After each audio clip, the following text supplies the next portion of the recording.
ndila Mwana ndila Mzimu Woyera. Amen. Ambuye akhale nanu. Abale anzanga, ndikulandireni lero tsiku lachitatu pa 22 mwezi wa February 2023. Ndipo ndi tsiku limene timalichula kuti tsiku la Phulusa. Tsiku limene timayamba nyengo ya Lenti. Tifuna kuti tizikonzekerese nyengo imeneyi, kuti zonse zimene tapanga ife zilunjike ku nyengo ya Pasaka imene tonsefe tizakondwerere kuti Yesu wauka kwa akufa. Amanena kuti amene salima sazadya nawo, amene sapanga practice salowa nawo m'bwalo. Pachifukwa chimenecho amene sakonzekera nawo mulenti muno, amene lenti sapanga nawo, ameneyo asayembekezere kuti tizamuona akudumphadumpha pa Pasaka kuti Yesu wauka. Asire amene alakonzekera nyengo imeneyi. Nchifukwa ndafuna kuti ndineneretu lero kuti nanunso mutenge nawo mbali pakukonzekera nyengo ya Lenti imeneyi kuti Pasaka tizachire limodzi. Mawu oyamba akuchokera m'buku la mneneri Yoweli mutu 2 ndi 12 mpaka 18. Mawu achiwiri akuchokera mu kalata yachiwiri ya Paulo woyera yolembera Akorinto, 2 Akorinto mutu 5 ndi 20 mpaka mutu 6 ndi 1 mpaka 2. Lero mawu athu tiyatenga kuchokera m'buku la Mateyo chapter cha 6 ndi 1 mpaka na 6, 16 mpaka na 18. Amene akutiwerengera mthenga wabwino komanso kutigawira mawu ndi Reverend Father Elizeo Nthalika kuchokera ku Christ the King Parish Ntawila mu Archdiocese ya Blantyre. Ambuye akhale nanu. Mawu a mthenga wabwino monga adalembera Mateyo woyera. Ulemu kwa inu Ambuye. Yesu adati, chenjerani, musachite ntchito zanu zabwino pamaso pa anthu ndi cholinga choti akuoneni. Mukatero simuzalandira mphotho kwa Atate anu amene ali kumwamba. N'chifukwa chake pamene mukupereka zachifundo musachite mozionesera monga amachitira anthu achipamaso aja, m'nyumba za mapemphero ndiponso m'misewu ya m'mizinda. Iwowo amachita zimenezi kuti anthu awatame. Ndithu ndikunenesa kuti amenewo alandiriratu mphotho yawo. Koma iwe ukamapereka zachifundo, dzanja lako lamanzere lisaziwe zimene dzanja lako lamanja likuchita. Ukatero zachifundo zakozo zakhala zoziwa iwe wekha.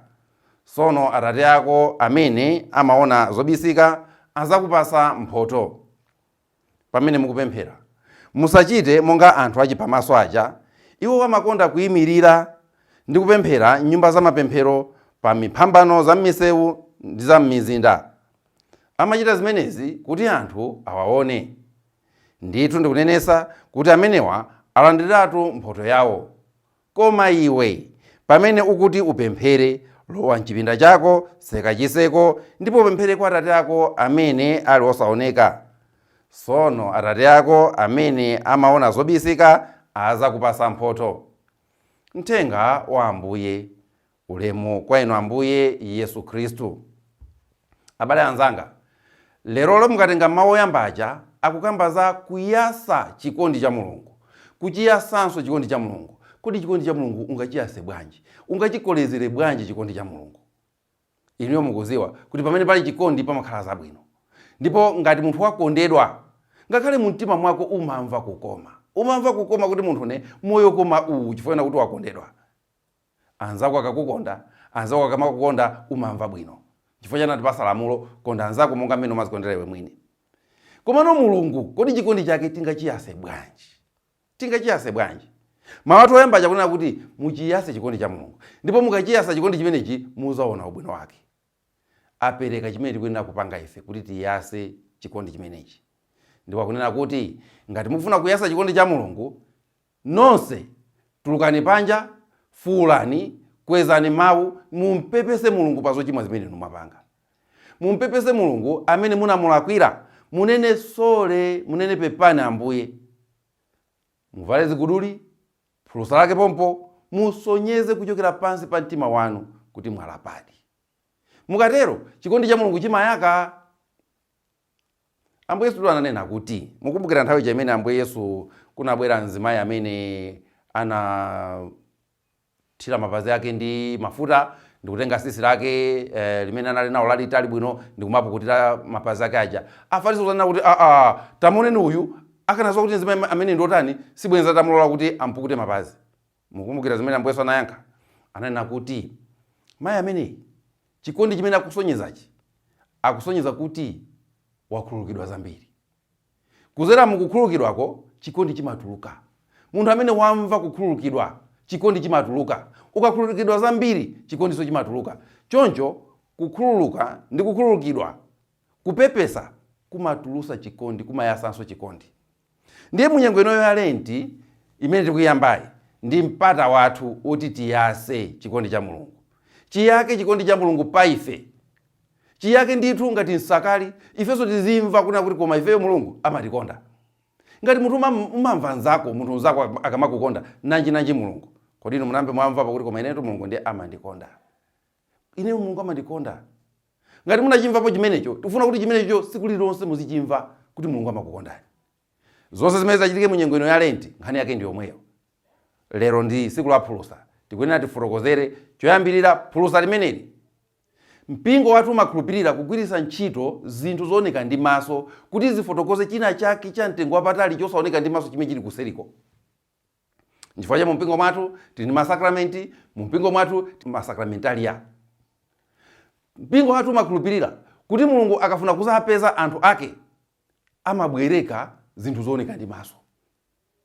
Kabanza wa Mulungu amakhala zinthu zooneka ndi maso, amabwerekera zinthu zooneka ndi maso. Nthawi zina atakubwera ndi anjelo, nthawi zina atakubwera amene akufunira, koma kawirikawiri Mulungu amabwera ndi zooneka ndi maso. Mukumbukira mmene Mulungu amapita kwa Abrahamu kuti akamuwuze kuti azakhala ndi mwana, anabweretsa anthu atatu ooneka ndi maso. Inuyonso mukuziwa mmene Yesu Khristu amabwera kuti azatiwombole, anabwera ngati munthu ooneka ndi maso. Choncho Mulungu amagwiritsa ntchito zinthu zooneka ndi maso. Phulusa lija ndi chinthu chooneka ndi maso chimene chikusonyeza chimene chili mkati mwa mtima wathu. Ndipo ndikunena kuti chimene chili mkati osati kunja. Timalipaka kunja ku Phulusa lija, koma likuyenera ligwirizane ndi chimene chili mkati mwa inu. Kuti kodi mkati mwa inu mukumva chani? Ndikumva chisoni. Ndikumva chisoni.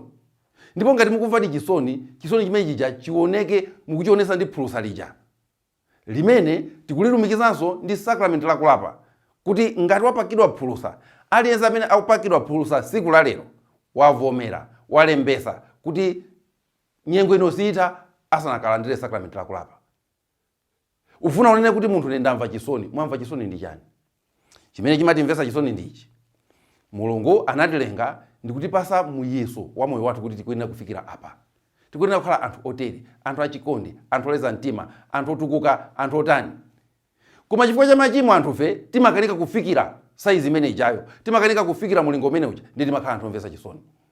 Kuli ngati mwana amene mukuona kuti komatu mwana uyu ndi wanzeru.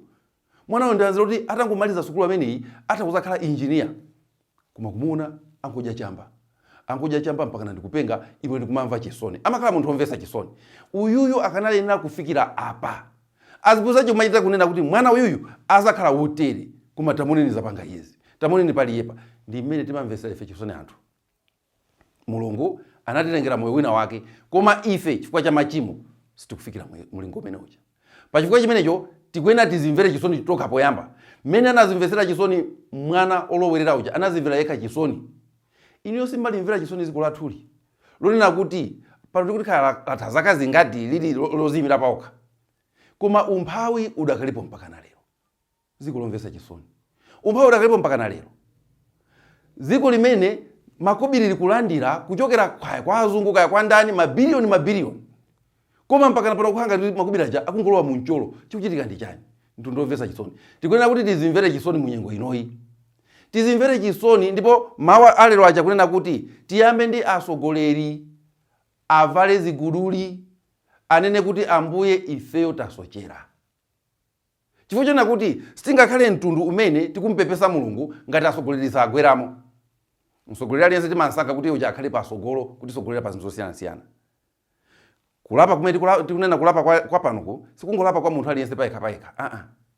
Komanso kulapa kwa ife ngati mtundu wa Malawi. Kodi ndi tchimo liti limene tili nalo ngati mtundu wa Malawi, limene kupangisa kuti tikhale anthu omvesa chisoni? Mu nyimbo ya fuko lathu lilimo nsanje. chimodzi wa zinthu zimene zikupangisa kuti anthufe tisatukuke pa moyo wathu, tikhale anthu omvetsa chisoni. Koma tikuyenera nditu timpepese Mulungu ngati mtundu wa anthu, ndipo chimene chocho kuti tikhale anthu amene tikutha kumpepesa Mulungu ndi kuzindikira kuyipa kwathu, atsogoleri athu akuyenera kugwapo ndikutithandiza kuti ifeyo tikhale anthu oziwa kuti kuja kuno kuli Mulungu. Kupatula chimenecho tikuyenera kupemphera mu nyengo inoyi, kupemphera kolimba. Tikuyenera kusala zokudya. Kusala zokudya cholinga chake sichonena kuti tichepe thupi.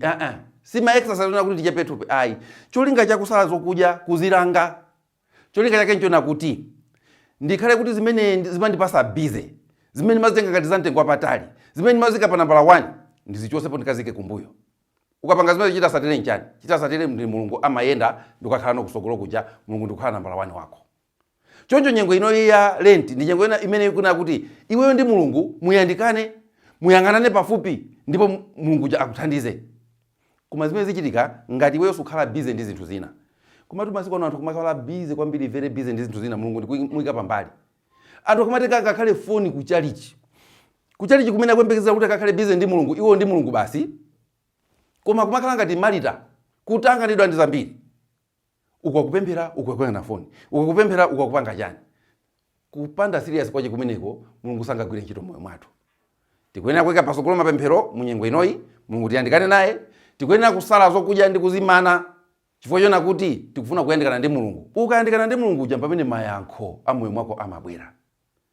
Ineyo sindingayembekezere kuti mayankho a moyo wanga achokera kwa president pamene president yusinayandikane naye. Ndikungoyenera kuti choyamba ndipange chotheka. Kodi amene uja ndikakamfikire bwanji? Kodi amene uja ndikakayandikane naye bwanji? Ndikayandikana naye pamene no mayankho azibwera. Tipemphere, tonjeze mapemphero athu, tisale zokudya, tizilange, tikuyenera kuti tilape, komanso kugwira ntchito zachifundo. Zachifundo zimene tikugwira ifezi, cholinga chake nchona kuti katundu amene ali nyumba mwako amene sukumusowa, makobiri amene uli nawo amene kungounjika, ena acha akwasowa. Ino amene mwaba makobiri aboma, nyengo ino ya Lent ndi nyengo ina kuti makobiri mwabaja ndipo akungokhala, mwatenga amene chamuka apase anthu. Musadikire kuti achite kugwirani yayi. Mungu anyamula nokha mukagayira anthu ena ake. Chifukwa chona kuti cholinga cha kupanga ntchito zachifundo, zimezo ndikuweka ngati zingachudwe kuti zachifundo nanga zimakobiri machita kuba, zizwa ngati zingakhala zachifundo. Koma beti ngonena be choncho. Cholinga cha ntchito zachifundo chona kuti uchose zinthu zimene zikumakupangisa kuti iwe uzoona ngati kuti izizi ndiye chuma changa.